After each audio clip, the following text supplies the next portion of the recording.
Hey everybody, it's Eli. Welcome to this week's class. As you notice, not only am I doing this live, but I'm basically doing this on location. We kind of thought that it'd be cool if we take our lessons about nature out into nature. So this week I'm going to talk to you guys about inflammation. Truly what we now know is the root of all disease. Well, most diseases, I should say. I want to talk about what it is. And then I'm going to talk about some things that you can do for it. And of course, as always, I will do my best to include a couple herbs for you guys. So let's get started. Lord, we thank you for the third day and all of its blessings. So inflammation, it's kind of a buzzword now. I mean, everybody seems to know that inflammation is a huge role in chronic illness. It's a huge role in autoimmune diseases. Matter of fact, a lot of us now call chronic illness inflammation diseases. That's just what it is. But a lot of people don't understand what inflammation is. So I want to start there. Inflammation, believe it or not, is a natural body response that's actually a really good thing. See, our bodies need inflammation because inflammation is actually part of the healing process. The problem of it is we now have a system where we don't turn inflammation off. We make it way too constant. So inflammation in simplest terms, if any of you remember back from your days of biology, inflammation from its simplest terms is that innate immune system, that very first immune response. So let's say while I'm walking on this trail, I fall down and I cut myself. There's a whole lot of bleeding going on. Okay, that spot on top of bleeding is going to get red. It's going to get hot. It's going to swell. And it's going to have pain. And those are what we call the inflammatory responses. All of those responses are actually working to help calm, believe it or not, the cut. You see, the body knows this is a bad thing. This is something wrong. So what it does is through the swelling and the heat and the redness, it traps whatever's happened. So our bodies want desperately to protect themselves. They want to self-heal. This is what they want to do. And inflammation is how they do that.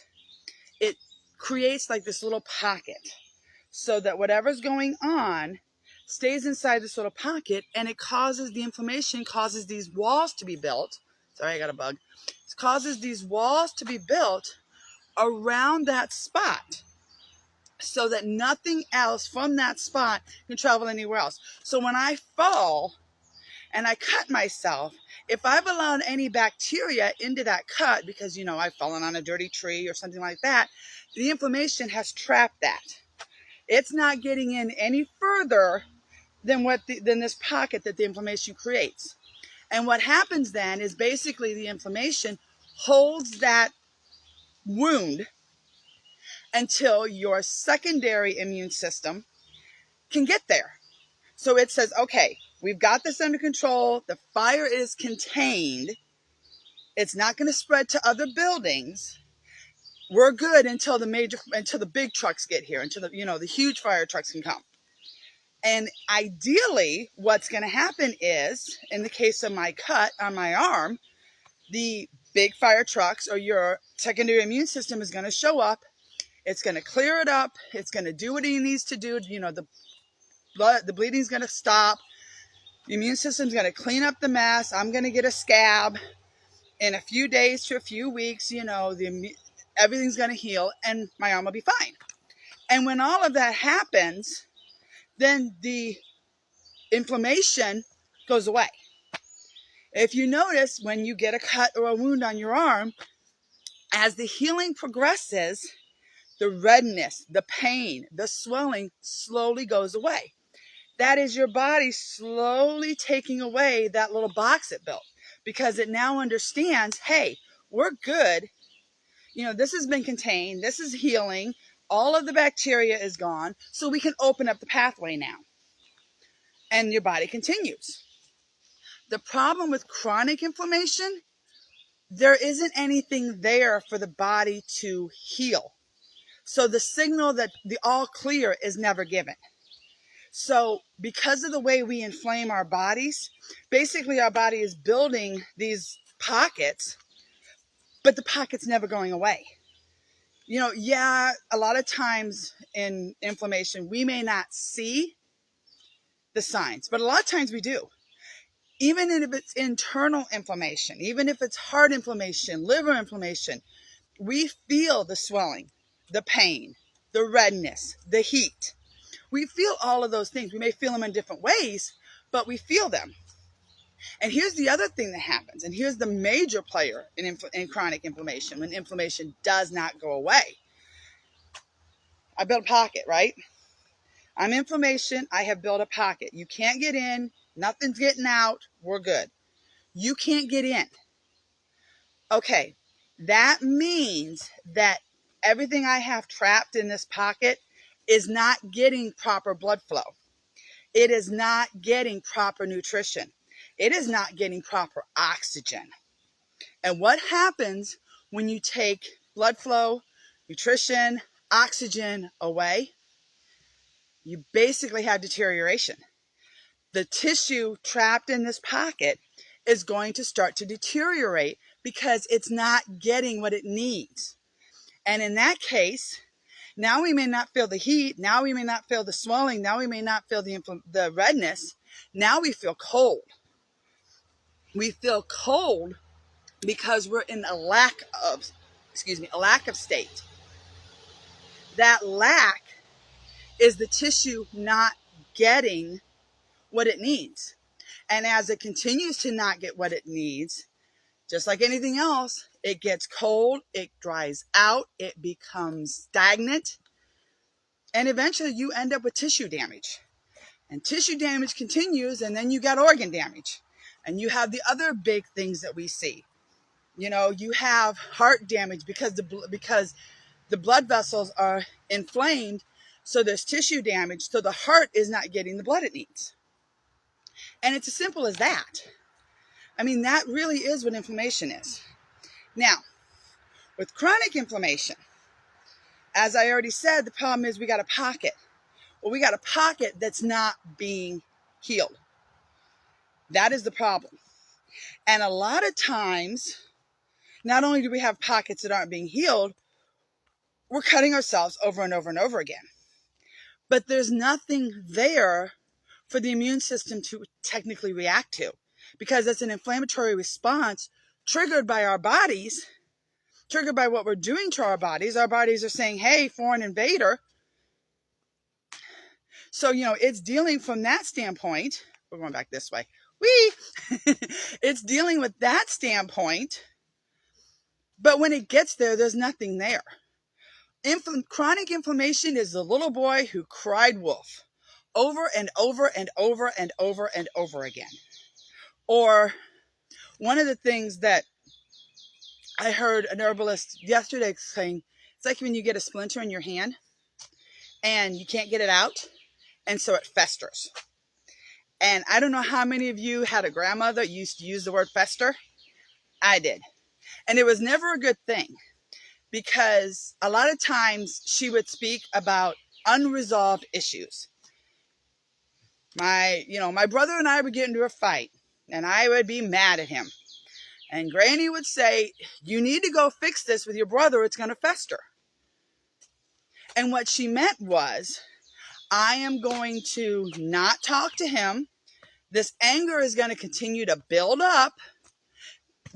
Anger can become hate if you let it build up too long. And that's festering. Okay, inflammation festers.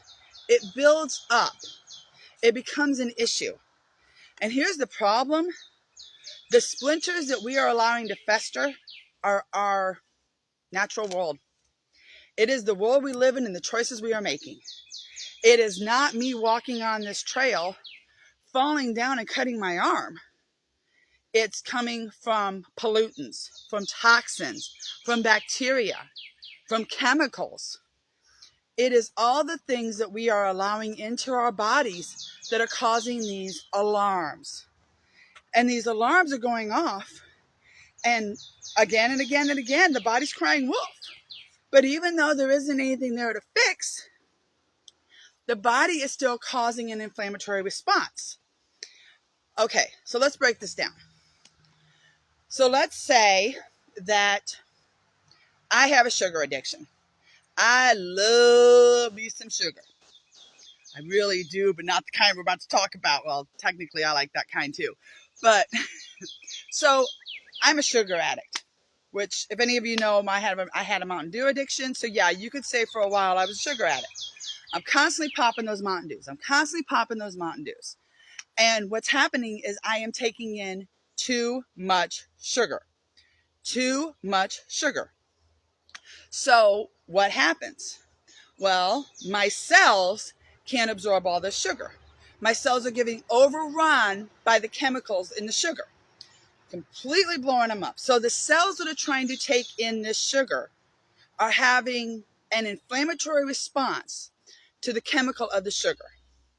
So the cells that are catching this sugar are trying really, really hard to absorb all the sugar, and it just can't.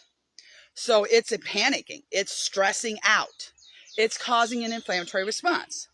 So the inflammation, the sugar goes in the cell, the inflammatory response occurs, you get this cellular redness, you get swelling. The cell creates this pocket to try and trap the sugar, and nothing happens because it's not an actual illness, it's not a bacteria, it's not a disease, it's just a chemical. So, the inflammation never goes away, and it never goes away. Well, over time, that inflammation changes the tissue state of the cell. Now the tissue state of the cell is different. Now the insulin can't get into the cell because we have changed the tissue state of the cell. And if any of you know what type 2 diabetes is, type 1 diabetes is when your body doesn't make insulin. Type 2 diabetes is when your body it's making enough insulin, but it can't process the insulin. Why can it not process the insulin? Because the cells can't absorb the insulin because they are in this inflammatory response from my constant intake of sugar. That's what we're doing to our bodies. And I can give you the same exact example with your liver. I can give you the same exact example with your heart. I can give you the same exact example from all of it. Any chronic disease, I can almost guarantee you, I can explain to you how inflammation is playing a major role in what's going on with your body. Okay, Eli, so we've talked about inflammation. I now have somewhat of an understanding of what it is. What do I do? That's the big question. What do I do? Okay, the answer is simple. It's really simple, folks. We've got to cut down our body's inflammatory response. That's it. How? Removing and reducing the splinters. In other words, you have to remove and reduce the things in your body that are causing an inflammatory response. In the example I just gave you, the solution is really kind of simple. You have to reduce how much sugar you're taking in.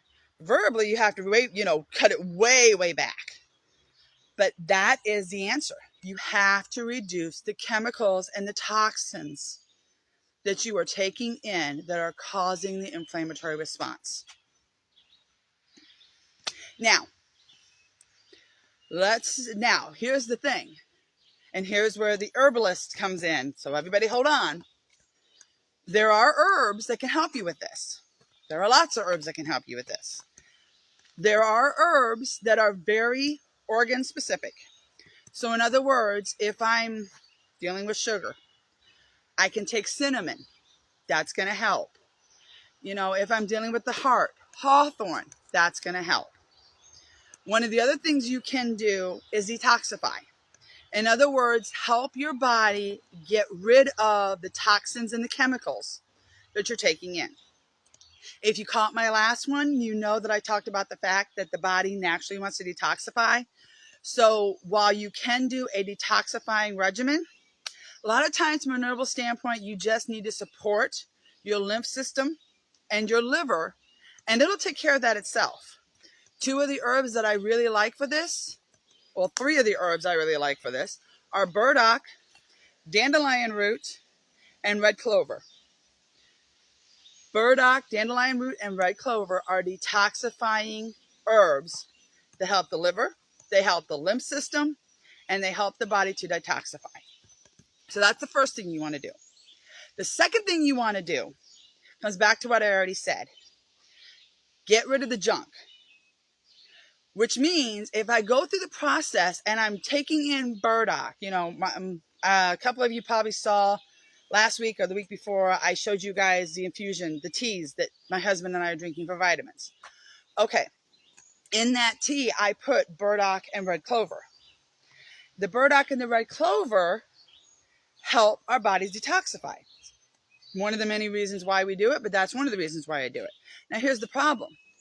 If I'm drinking my cup of tea with the burdock and the red clover in it, but then I'm putting the tea down and I'm picking up a Mountain Dew, I am doing myself absolutely no good, because all I'm doing is bringing in more toxins, bringing in more chemicals. My body's going to lose this battle, because I can guarantee I am bringing sugar in faster than the burdock and the red clover can get the stuff out. So in order for this to really work, you have to eliminate the toxins. And I know, trust me, I know it is a really hard thing to do. But y'all remember my 80-20 rule. 80% of the time we do the best we can. The other 20% we leave up to God. And there is something to that. You're never going to get it perfect. But there's a big difference between getting it perfect versus not trying at all. And that's where the issue comes in. Do I know that reducing soda is really hard? Yep. Done it a couple times. Do I know that it can be done? Yep. Sure do. Do I know that cutting out on sweets is really difficult? Yeah. Oh, yeah. But it can be done. You know, where are your lines? Okay, so do you really have to pack a Twinkie in your lunch every day? Do you really have to, the easiest way to do this, guys, the first step to doing this, cut out processed food. There is not a lot in areas that holistic health people agree on when it comes to food. I mean, you have paleo, you have, vegan, you have plant-based, you have keto, all of those things. But there is one thing we all agree on. Processed foods are the evil. There's just no other way around it. Does it mean that you have to rework your diet? Sure. Does it mean that it's going to take more time to make a batch of cookies for the grandbabies than pick them up from the store? Yep. Does it mean that it's going to let me, cut the sugar in half? Yep. Does it mean that instead of processed white sugar that the body basically takes in as a chemical, does nothing with it but inflame my cells and cause, inflammation issues? Can I substitute honey or maple syrup or coconut sugar if I make them myself? Yep. That's it. That is the best thing you're going to do for you. The first step has to be processed food. There are other steps, and we will talk about them in a lot of other classes, and I will talk further about processed foods because I know there's a whole lot that can be said about that. But I also want to discuss for a moment some anti-inflammatory herbs, because I know y'all listen to me not just for the health advice, the lifestyle advice, but for the herbs. So we've already talked about detoxifying herbs, and I just went over them for a second because, like I said, I went over them in my last lecture, and I don't want to bore you guys. So let's talk anti-inflammatory herbs. First one is the most popular anti-inflammatory herb out there. So, of course, I have to mention it. It's turmeric. We love turmeric. Turmeric is pretty much a systematic anti-inflammatory, which pretty much means there is very little inflammation that turmeric will not help. And the only times I've really seen turmeric not help is the fact turmeric is a hot herb. So sometimes if you have hot inflammation, that can cause an issue. But there are countless studies on turmeric. I will tell you that if you know, quality matters. The other thing I will tell you is that we have discovered that there are a whole lot of anti-inflammatories in turmeric that goes beyond curcumin. So taking a curcumin supplement is not the same as taking turmeric. I like it powdered. Some people use it in things like what's called golden milk, where you mix it in warm milk. Some people I have people who use it in like power balls, protein balls, things like that. I capsulate it. That's the easiest way to take it. If you're taking just straight turmeric, you're going to want it, the recommended doses is usually 1 gram a day. So there's that one. The other really popular one is Boswellia. Believe it or not, you've probably heard of Boswellia, even though it's not ringing a bell. How many people know what frankincense is? Yep. So frankincense comes from the Boswellia tree. Boswellia is the actual tree that you get frankincense from. And Boswellia is the resin. It is that sticky, sappy stuff that we get from the tree. Now, I will warn you, studies are showing that the anti-inflammatory properties in Boswellia are in the resin, not in the volatile oils, which means when you make frankincense oil, you are losing a large majority of your anti-inflammatory properties. It is being left in the gunk in the bottom of the distiller. There's a difference. Take with it what you want, but there is a huge difference between taking Boswellia and using frankincense oil. Okay, the third one I'm going to talk about is ginger. I like ginger. Ginger is another warming herb. Ginger is a really good anti-inflammatory. It's a really good digestive anti-inflammatory. I like using ginger when people have stomach issues. I do know there are some recent studies where they put turmeric and ginger together and use them as an anti-inflammatory for things like joint pain and stuff like that. I do know that's happening a lot, so ginger is becoming more popular. The last one I want to mention is an herb called Solomon seal.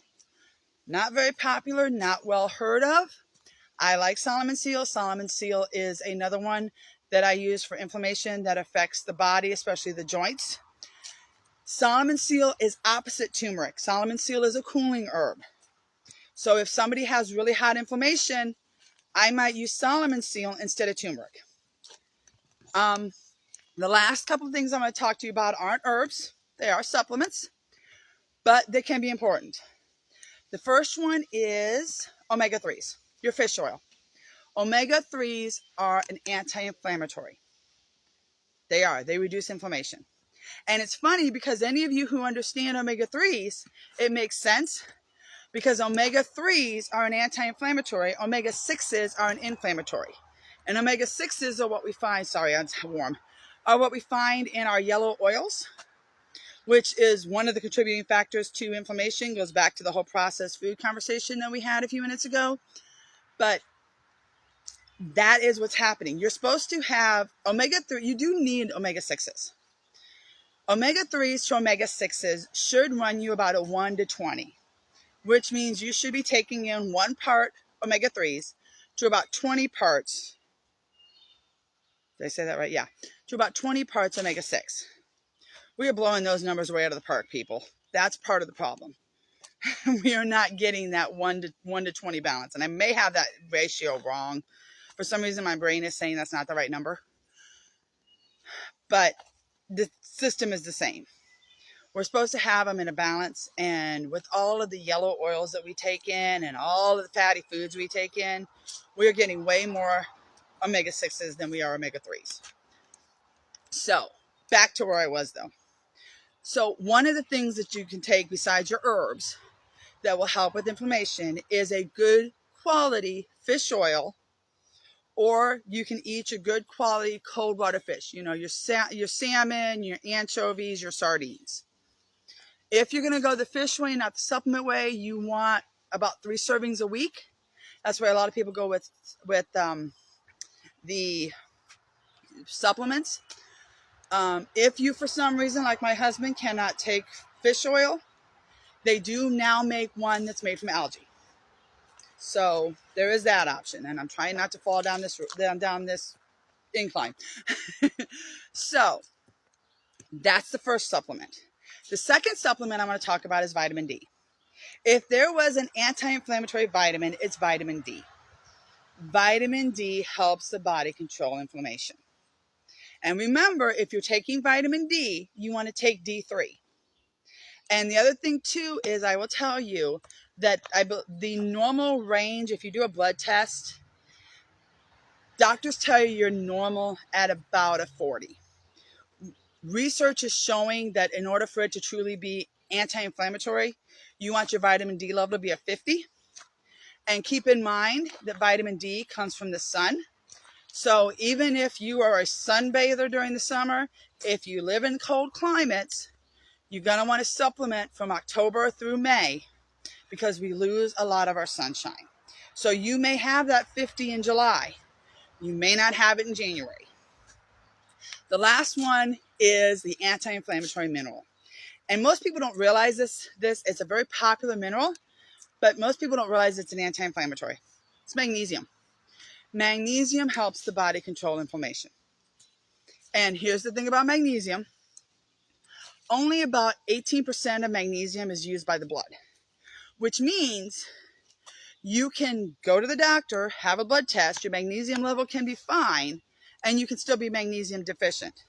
Matter of fact, right now, the estimate is about 90% of the population is magnesium deficient and doesn't know it.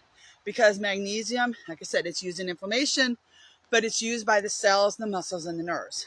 So it's used in the body. A lot of times what you get in the blood is traveling magnesium. It's going from one spot to the other. It's helping the brain. It's doing all those kinds of things.